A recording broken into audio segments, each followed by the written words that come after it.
اعوذ باللہ من الشیطان الرجیم بسم اللہ الرحمن الرحیم۔ السلام علیکم ناظرین، آپ کا ہوسٹ فیصل ادریس بٹ۔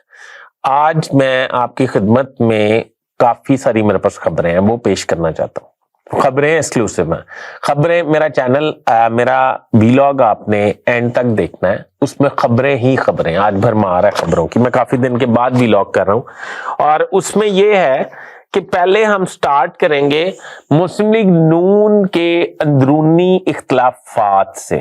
پہلے ہم سٹارٹ لیں گے، اس میں ہم آپ کو بتائیں گے مولانا فضل الرحمان جو ہیں وہ برف باری کا بہانہ بنا کر الیکشن کیوں ملتوی کروانا چاہتے ہیں، اس کے پس پردہ حقائق کیا ہیں۔ اس کے علاوہ آپ کی خدمت میں پیش کریں گے کہ مسلم لیگ نون کے اندرونی اختلافات، چودھری نثار مفتیٰ اسماعیل خاقان عباسی کے بعد نئے لیڈر ایک میدان میں آ گئے ہیں، وہ بھی آپ کو بتاؤں گا۔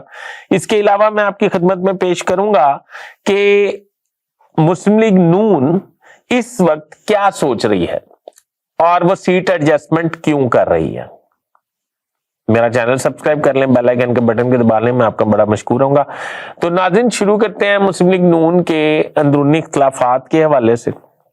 مسلم لیگ نون میں آپ کو پتا ہے کہ جس طرح میاں نواز شریف صاحب، میاں شہباز شریف صاحب تمام جماعتوں کے ساتھ مل رہے ہیں اور ان کے ساتھ سیٹ ایڈجسٹمنٹ کر رہے ہیں، اور سیٹ ایڈجسٹمنٹ اس لیے کی جا رہی ہے کہ آنے والے وقت میں وہ 2/3 اکثریت حاصل کر سکیں۔ کیا یہ 2/3 اکثریت حاصل کر سکیں گے؟ آپ خود بھی مجھے کمنٹ میں یہ بتا سکتے ہیں۔ میرا ذاتی طور پہ خیال یہ ہے اور میری انفارمیشن یہ ہے اور جو گراؤنڈ ریالٹی ہے اس کے مطابق یہ 2/3 اکثریت حاصل نہیں کر سکتے۔ اس کے علاوہ اگر آپ سمجھیں کہ مولانا فضل الرحمان جو ہیں وہ خیبر پختونخوا کے انتخابات اس لیے ملتوی کروانا چاہتے ہیں یہ کہہ کر، یا عام انتخابات ملتوی کروانا چاہتے ہیں یہ کہہ کر کہ کچھ علاقے ایسے ہیں جس میں بڑی سردی ہوتی ہے اور برف باری ہوتی ہے اور اس میں کیا نام ہے اس کا، ووٹر جو ہے وہ گھر سے باہر نہیں نکل سکتا۔ حالانکہ اس کے پیچھے کچھ حقائق ہیں۔ حقائق یہ ہیں کہ خیبر پختونخوا میں پی ٹی آئی بہت زوروں پر ہے۔ خیبر پختونخوا میں مولانا فضل الرحمان نے جو ایک سروے کروایا ہے، اس سروے میں پی ٹی آئی نمبر 1 پہ، پی ٹی آئی نمبر 2 پہ، پی ٹی آئی ہی نمبر 3 پہ آتی ہے۔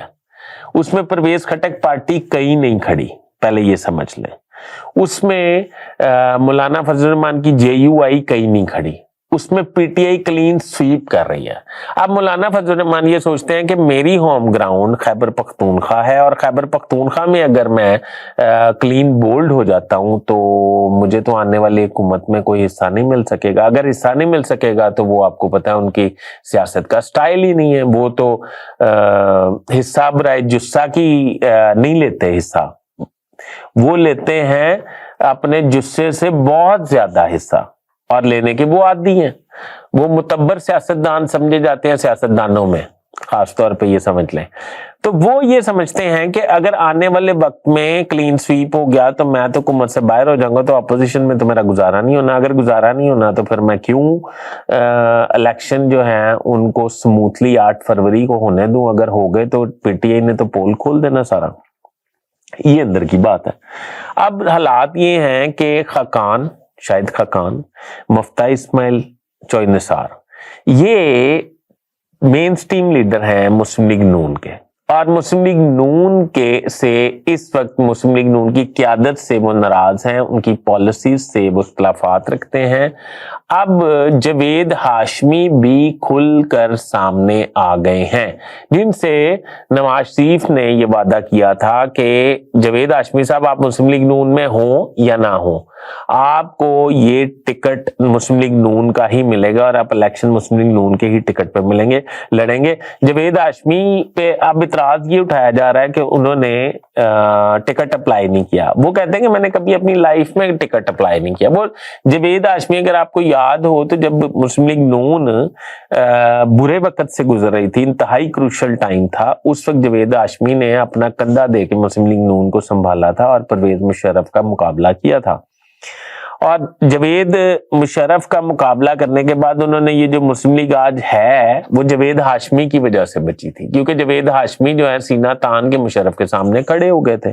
جب وہ کھڑے ہو گئے تھے تو انہوں نے، اور مشرف سے وہ ڈرے نہیں تھے، یہ بات ذہن میں رکھیں۔ دیکھیں ہمارے ملک میں ایسے لوگوں کی قدر نہیں کی جاتی، جو لوگ ڈکٹیٹرشپ کے سامنے تن جاتے ہیں، جو ان سے ماتھا لگا لیتے ہیں کمزور ہونے کے باوجود، ان کی قدر نہیں کی جاتی۔ ہم ہر اس بندے کی قدر کرتے ہیں، اگر آپ غور کریں تو ایسے بندے کی قدر کرتے ہیں جو ذاتی طور پہ اسٹیبلشمنٹ کا حامی ہو، اور پھر ہم اسٹیبلشمنٹ کے خلاف بات بھی کرتے ہیں۔